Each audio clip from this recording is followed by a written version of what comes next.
Aujourd'hui, pour l'émission Branchée, on vous présente la chronique CCAP avec Marina, qui représente la coopérative, pour parler évidemment de cette situation qui est inhabituelle.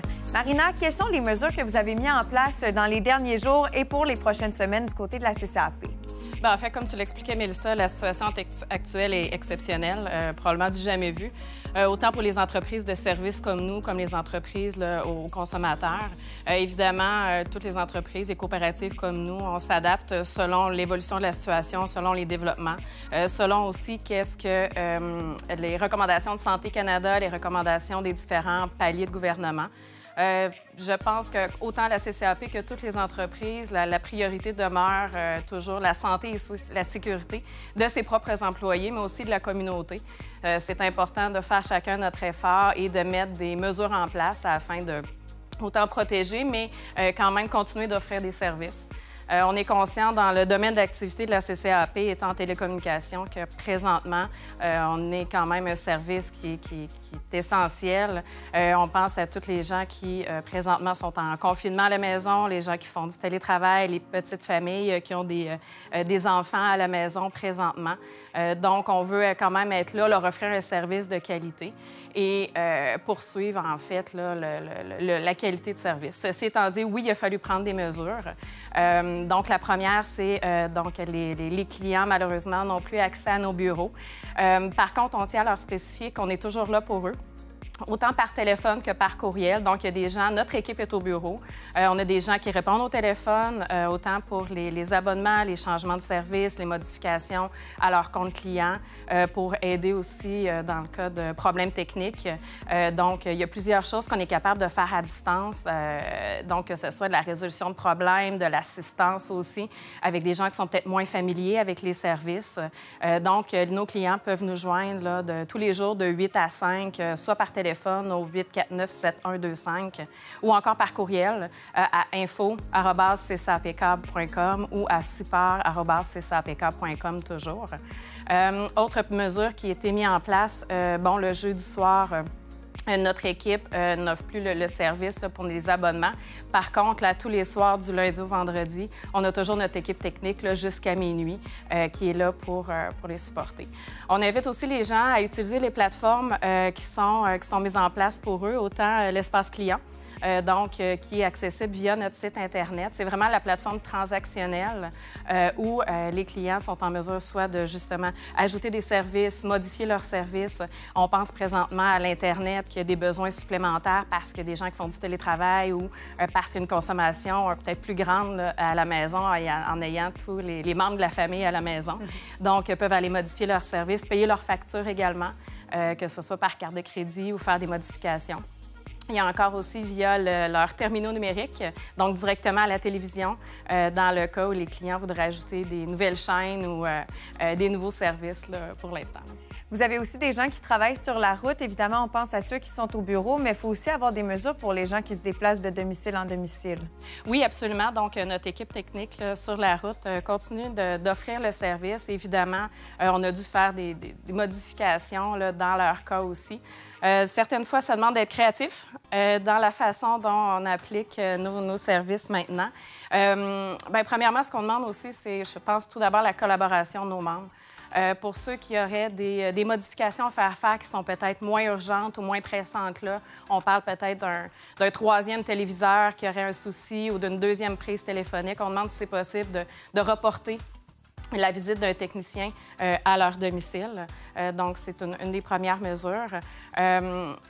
Pour les techniciens, c'est certain qu'on veut toujours être là, puis on veut offrir le meilleur service dans le cas de problème. Par contre, on va nécessairement limiter les contacts entre les clients et les techniciens. Donc, l'avenue qui est priorisée présentement, c'est si le client a besoin d'équipement, on va aller faire la visite chez le client. On va laisser les équipements à l'extérieur du domicile pour que les clients puissent les prendre, les mettre à l'intérieur. On va demander la collaboration des clients pour que le technicien puisse faire l'installation, assiste l'installation à distance ou par téléphone. Donc, on est conscient que des fois, ça demande un petit peu plus à nos clients, c'est moins l'habitude. C'est un travail de collaboration, c'est un travail vraiment de partenariat pour nous permettre justement de continuer à aider les clients qui ont des besoins. mais de garder autant la sécurité et la santé pour les techniciens que pour notre équipe. On pense aussi, c'est les clients qui auraient besoin des nouveaux équipements, des équipements défectueux. Notre équipe technique, ça va leur faire un plaisir d'aller faire la livraison, encore une fois, de le laisser sur le seuil de la porte pour garder une certaine distance avec le client. On va continuer quand même de faire tout ce qui est de maintenance de réseau, de travail, de réparation en cas de soucis techniques à l'extérieur de la résidence. Donc, on poursuit nos efforts là-dessus afin de continuer d'offrir un service à nos clients, bien évidemment en gardant une certaine barrière de sécurité pour eux et pour nos techniciens, de limiter en fait là, les visites à l'intérieur des résidences. Évidemment que dans des cas d'urgence ou des choses comme ça, on va quand même offrir le service en appliquant des mesures quand même assez strictes, autant de distanciation, un peu comme on essaie d'avoir toi et moi, Mélissa, présentement. On demande aussi la collaboration des clients qui auraient vraiment besoin d'une visite ou qui ont besoin d'assistance de la part de notre équipe. C'est important de les sensibiliser. Je pense qu'on en parle couramment dans tous les médias, mais de nous signifier et de nous mentionner si vous revenez de voyage, si vous avez des symptômes présentement, si vous croyez peut-être être infecté ou quoi que ce soit. C'est important de nous le mentionner. Je pense que c'est dans un souci de sécurité, autant pour vous que pour nous, pour notre équipe, si on veut être en mesure de poursuivre le service puis de l'offrir à nos clients dans ce sens-là. Puis je vais prendre une minute aussi pour remercier la collaboration des clients. Merci leur soutien. Comme on dit, on en demande un petit peu plus ces temps-ci de leur côté. On essaie de s'adapter, mais on voit vraiment une grosse solidarité. Donc, on tient à remercier l'effort que tout le monde y mène.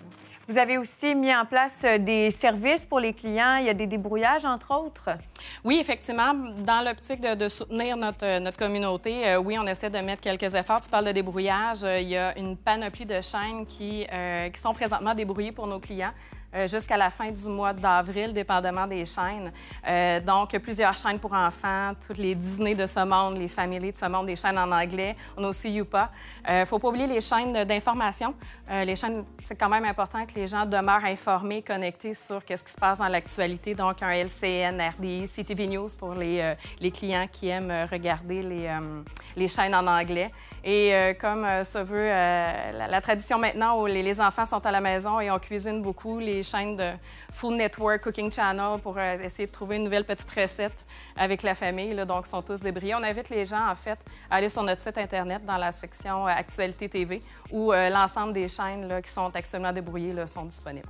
Et Marina, au-delà des débrouillages, il y a aussi la plateforme Go à utiliser. Oui, en fait, on invite les clients à utiliser les plateformes Go, autant les services Go là, qui sont disponibles, donc les services Go qui offrent du contenu sur demande de différentes chaînes. Donc, c'est accessible via CCAP Go ou directement des applications des chaînes. Évidemment, pour avoir accès au contenu, il faut que les gens soient abonnés à la chaîne. Et il y a aussi la plateforme de vidéo sur demande qui est gratuite, en fait, pour tous nos clients là, qui ont un terminal compatible. C'est possible d'avoir accès au contenu là, à partir de leur télécommande en appuyant sur le bouton blanc « On Demand ». Donc, il y a énormément de contenu, autant des films, des séries, du contenu gratuit, il y a du contenu payant, français, anglais également. Donc, on invite les clients qui voudraient profiter du contenu à utiliser la plateforme de vidéo sur demande. Et Marina, il faut aussi souligner que vous offrez la consommation illimitée d'Internet aux membres pour encore plusieurs semaines. Oui, en fait, Mélissa, on l'avait annoncé la semaine dernière et on a décidé de poursuivre l'initiative d'offrir la consommation illimitée pour tous les clients résidentiels. On est conscient qu'il y en a beaucoup, justement, qui sont à la maison, qui travaillent, font beaucoup de télétravail, les familles, donc autant la consommation d'un Netflix de ce monde et tout ce qui est Internet.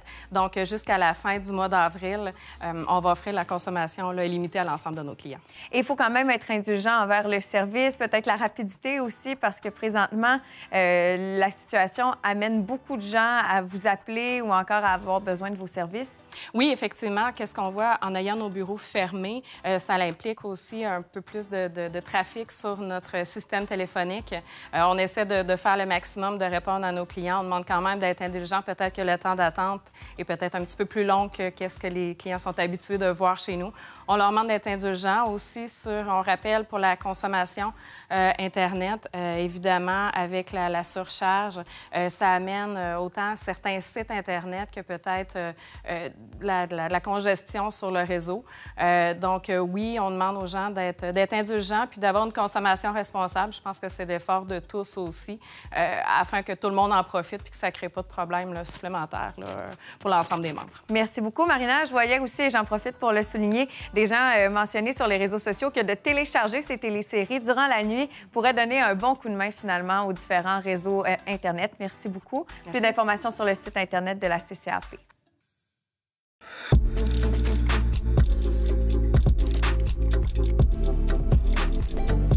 Aujourd'hui, je commence la chronique techno en vous posant une grosse question difficile. Est-ce que vous vous êtes déjà imaginé sans Internet? Moi, voici qu'est-ce que ça donne. Pour commencer, signe de désorientation parce que j'ai pas de GPS, perte de parole parce que j'ai plus d'amis à texter, pas capable de me lever de mon lit parce que j'ai pas plus d'alarme pour programmer selon mes cycles de sommeil, et sueur froide incompréhensible parce que mon médecin, M. Google, n'est pas là pour m'aider à m'auto-diagnostiquer.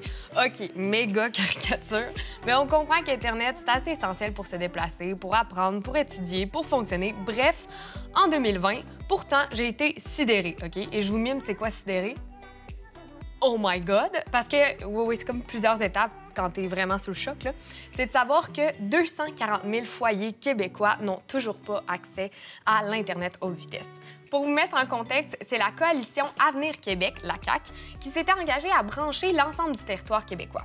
Pourtant, encore en février 2020, c'est 20 des villes, surtout en milieu rural, qui n'ont toujours pas accès à Internet haute vitesse. En février 2019, en entrevue dans Le Devoir, le parti disait aussi anticiper dans le projet Québec branché que ça coûterait 50 millions de plus que les 400 millions prévus au départ. En conférence de presse en février, le ministre de la Transformation numérique, Éric Kerr, a réaffirmé l'engagement de son parti à brancher tout le Québec avant la fin du présent mandat en octobre 2022. Mais en regarde 2022, moi, je pensais me promener en véhicule autonome comme à Los Angeles. Ben, comme dit ma collègue, ce n'était qu'un rêve.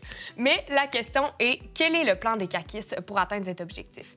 Même si beaucoup de municipalités ne sont toujours pas branchées, le gouvernement Legault, l'Université Laval et l'Union des municipalités du Québec, UMQ, s'unissent pour offrir des formations numériques aux élus, aux gestionnaires et aux employés municipaux.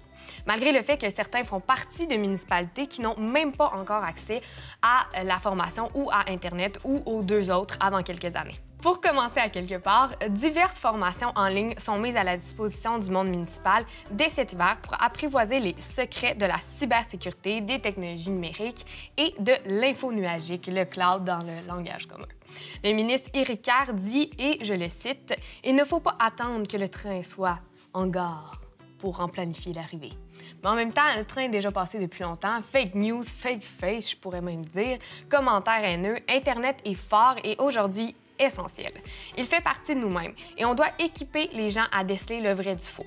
Je trouve ça triste qu'en 2020, 240 000 foyers n'ont pas accès à l'égalité des chances parce que c'est un peu ça. Savoir comment trouver la bonne information, être à jour, regarder le monde, le comprendre, c'est des outils essentiels pour les jeunes qui se voient faire des études au niveau universitaire. Bref, revenons à nos moutons. Il faut savoir que la formation numérique n'est pas obligatoire, mais reste offerte aux élus, aux gestionnaires et aux employés municipaux. Le fait que la formation soit facultative ne dérange pas le responsable du dossier à l'UMQ et maire de Shawinigan, Michel Engers, qui est dans le camp « Soyons libres de vos choix ». Les municipalités peuvent prendre ou non le virage numérique. Bon, OK, mais non, dans ma tête, on parle pas de transformer les gens en robots ou de leur donner des bidules inutiles, mais de leur donner accès aux mêmes outils d'information que tout le monde. Mais au grand surtout, de leur donner des outils pour savoir comment gérer le pouvoir d'Internet. À chaque mois, j'ai un souvenir de Facebook qui me rappelle une publication que j'ai faite il y a 5 ou 6 ans, j'imagine que vous aussi. Et mon Dieu, à chaque fois, je me dis, j'aurais aimé ça que quelqu'un soit là pour me dire comment c'était important de ne pas écrire n'importe quoi.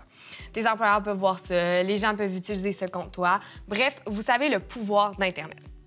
Au final, Michel Engers dit que son rôle, c'est plus celui d'un ambassadeur dans cette histoire-là. Son objectif premier est de vaincre la frayeur qui inspire l'univers numérique à bien des gens. L'UMQ n'a pas fixé d'objectif en termes de pourcentage d'élus à atteindre ni aucune échéance à respecter pour acquérir la dite formation. Mais M. Engers a promis que l'objectif est que ce soit fait. À savoir que selon le sujet, la durée de ces formations peut varier quand même de beaucoup. Certaines peuvent prendre seulement 1 heure, tandis que d'autres peuvent prendre beaucoup plus longtemps. La création du programme a été rendue possible grâce à un partenariat qui a été conclu entre l'Académie de la transformation numérique, de l'Université Laval et du gouvernement du Québec. L'Union aussi des municipalités du Québec était là-dedans.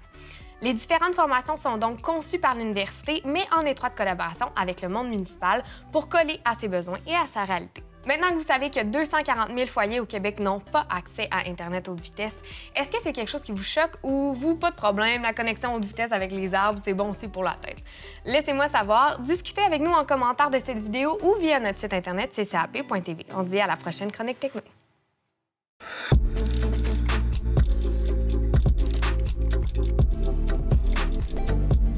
C'est le moment de faire la chronique Vie d'ici. Comme la plupart d'entre vous est à la maison, on a quelques suggestions d'activités à faire seul ou encore en famille. D'abord, on va commencer pour les enfants avec des idées d'activités qui sont vraiment intéressantes, comme l'initiation à l'origami. Il y a plusieurs sites web et aussi des vidéos sur YouTube qui sont disponibles pour vous. Et nous avons une suggestion, soit le site web têteamodeler.com qui vous donne une foule d'idées. Vous pourriez aussi inventer une bande dessinée. Nous avons déjà réalisé un reportage avec un jeune pour l'émission Vue d'ici qui lui préparait des histoires avec un personnage qu'il avait inventé de toutes pièces et avait fait plusieurs livres. Aussi, une bonne alternative avec les jeunes, c'est de faire de la cuisine. Par exemple, des petits gâteaux sans cuisson qui se font avec très peu d'ingrédients peuvent être une activité agréable à faire à un moment durant la journée. Et il y a plusieurs sites et aussi Pinterest qui vous proposent plein de bonnes idées. Vous pourriez aussi faire un atelier de maquillage solo ou encore en famille. En plus de bien rigoler, ça va faire de très bons souvenirs et n'oubliez pas de prendre des photos. Je pense aussi à des soirées thématiques qui ont été organisées dans différents foyers du Québec. Aussi, n'hésitez pas à vous rendre sur YouTube pour apprendre différents tours de magie. Comme je vous disais, YouTube est donc une plateforme parfaite pour ça. Vous pourriez aussi faire votre arbre généalogique pour permettre aux enfants de découvrir quelles sont leurs racines ou encore vous construire une cabane dans votre lit. Et c'est aussi un très bon moment pour favoriser la lecture et c'est donc plus intéressant pour les enfants. À partir de revues, de vieux livres ou encore de photos, vous pourriez vous fabriquer un puzzle. Il y a plusieurs images qui se trouvent justement dans ces différents bouquins. Et pour se rappeler de bons souvenirs et regarder de vieilles photos, pourquoi pas consulter vos albums de photos ou encore les livres de bébés. Pour les gens qui sont en solo pour cette période de confinement, n'hésitez pas à consulter les différentes librairies de votre quartier, comme Renaud-Bré par exemple, qui va proposer à tous les mois des coups de cœur. Vous pouvez les retrouver sur leur site Internet et aussi les commander en ligne ou les consulter via votre téléphone intelligent. Aussi, il est possible pour vous, pour éviter l'isolement, de contacter des gens de votre entourage. Par exemple, les personnes qui sont âgées ont besoin de discuter comme ils sont confinés à rester à l'intérieur et n'hésitez pas à donner des nouvelles à vos amis et à votre famille. Vous pouvez aussi aller vous promener à l'extérieur. Les espaces de plein air ne sont pas fermés. Ça permet donc d'observer la faune et la flore de notre territoire. N'hésitez pas aussi à essayer la méditation et à organiser votre liste d'objectifs pour les prochains mois en attendant que le tout revienne à sa normale. Vous pouvez aussi utiliser la méthode Marie Kondo pour faire le nettoyage à l'intérieur.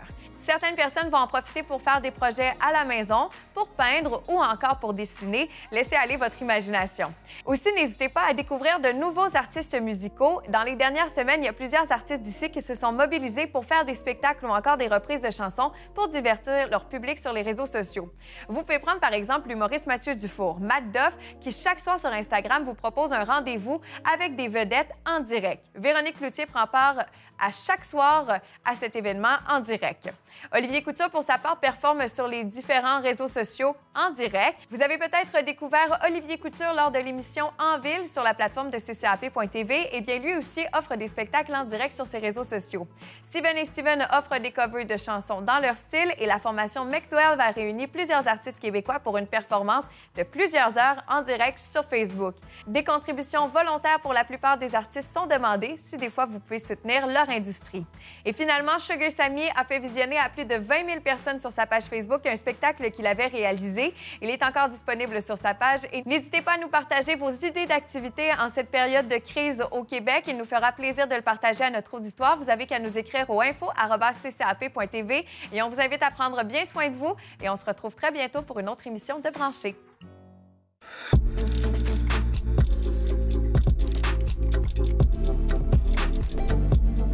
C'est le moment de faire le tour des différentes nouvelles de la MRC de la Jacques-Cartier. Comme vous savez, le Québec vit une période vraiment exceptionnelle et dans le contexte, il a été décidé de reporter l'édition printanière des rendez-vous de l'emploi de la Jacques-Cartier. On vous invite à suivre les différentes plateformes de la MRC pour plus de détails.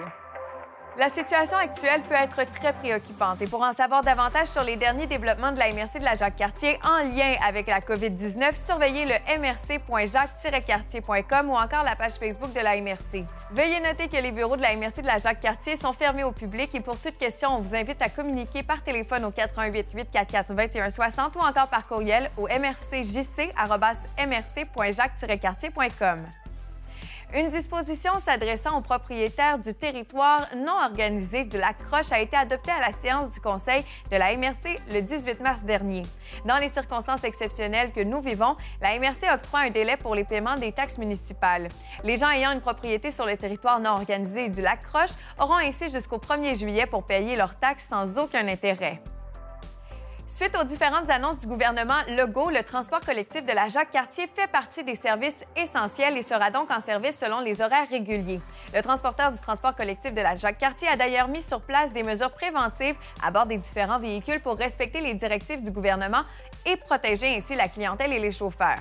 Les usagers ont à leur disposition des lingettes désinfectantes et gels antiseptiques. La MRC invite d'ailleurs chaque usager à les utiliser en montant à bord. Par ailleurs, les autobus seront désinfectés quotidiennement par le transporteur et nous invitons la clientèle à se distancer lorsque possible dans l'autobus. Toutefois, comprenez que dans le contexte actuel lié à la situation de la COVID-19, il pourrait y avoir des mesures additionnelles ayant un impact sur le transport en commun. La MRC en informera ses usagers dès que possible sur son site Internet ou encore via ses pages Facebook. C'est ainsi que se termine le segment de la MRC de la Jacques-Cartier.